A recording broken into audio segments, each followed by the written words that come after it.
मेरे प्यारे बच्चे, तुमने मेरी बहुत ही श्रद्धा और प्रेम से भक्ति की है।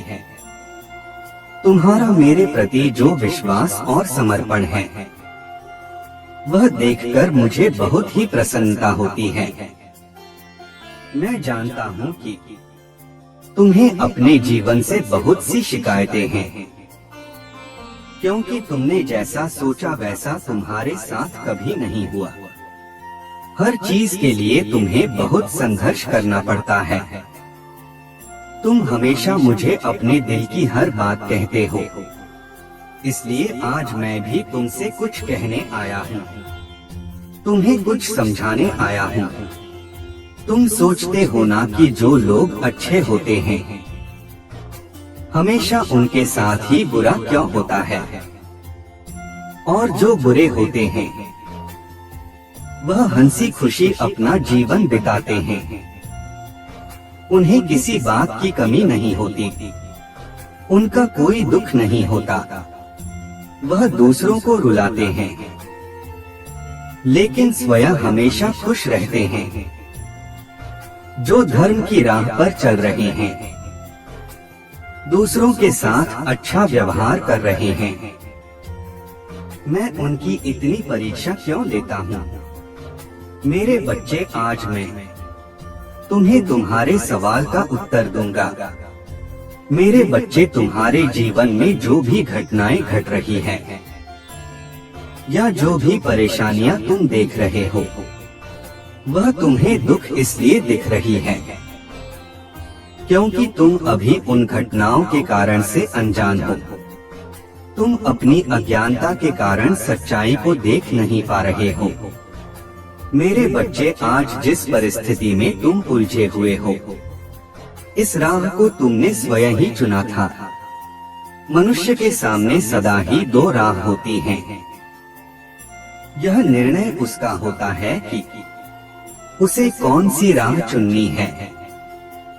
तुम जिस राह का चुनाव करोगे, तुम्हें उस राह पर आने वाली हर परेशानी, हर खुशी और हर दुख का सामना भी करना होगा।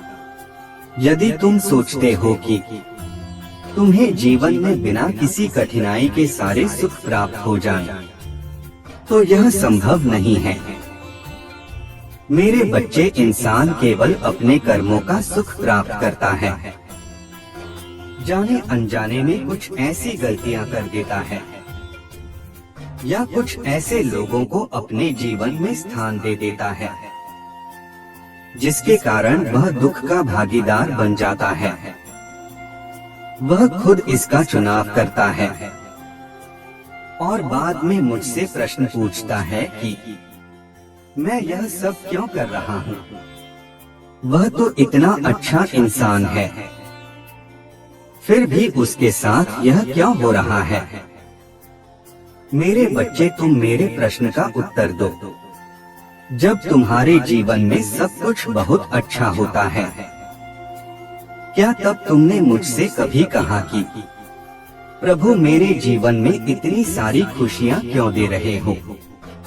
नहीं ना, क्योंकि तब तुम्हें लगता है कि तुम तो बहुत अच्छे हो, इसलिए प्रभु मेरे साथ है, इसलिए मुझे इतनी सारी खुशियाँ मिल रही है। प्रभु मुझे अपने आशीर्वाद के रूप में यह खुशियाँ दे रहे हैं। ठीक उसी प्रकार जाने अनजाने में तुमसे बहुत से गलत कार्य भी होते हैं। कई बार तुमने भी लोगों को दुख दिए हैं, उनकी भावनाओं को ठेस पहुंचाई है। मेरे बच्चे, उसी के परिणाम स्वरूप तुम्हारे जीवन में भी दुख आता है, किंतु तुम्हें इस दुख से घबराना नहीं है। तुम निडरता से इसका सामना करो। तुम मेरे अंश हो, तुम बहुत शक्तिशाली हो, तुम हर दुख से बाहर निकल सकते हो। खुद पर विश्वास रखो, अपने आस्था पर विश्वास रखो। कोई तुम्हें हरा नहीं सकता है, क्योंकि तुम्हारे भोले बाबा का आशीर्वाद तुम्हारे साथ है। तुम नहीं जानते, लेकिन तुम्हारे अच्छे कर्मों के कारण ही तुम पर आने वाली बड़ी विपत्ति भी छोटी सी दुख में परिवर्तित हो जाती है, जिससे तुम खुद को निकाल सकते हो। मेरे बच्चे, जिस प्रकार सुख और खुशी जीवन का अंग है, ठीक उसी प्रकार दुख भी जीवन का अंग है। किंतु तुम्हारे अच्छे स्वभाव के कारण तुम्हारा दुख सदैव आधा रहेगा। यदि तुम अपने मन में किसी के प्रति बुरा सोचोगे तो मेरे बच्चे, याद रखना, तुम्हें भी स्वयं उस बुराई का सामना एक न एक दिन अवश्य करना ही होगा। किसी को उसके कर्म की क्या सजा देनी है, यह तुम मुझ पर छोड़ दो। तुम उसके बारे में बुरा सोचकर अपनी आत्मा को अपवित्र मत करो। तुम्हारा केवल एक ही तो काम है कि तुम सदैव धर्म की राह पर चलो, अच्छे कार्य करते रहो और किसी के बारे में बुरा मत सोचो।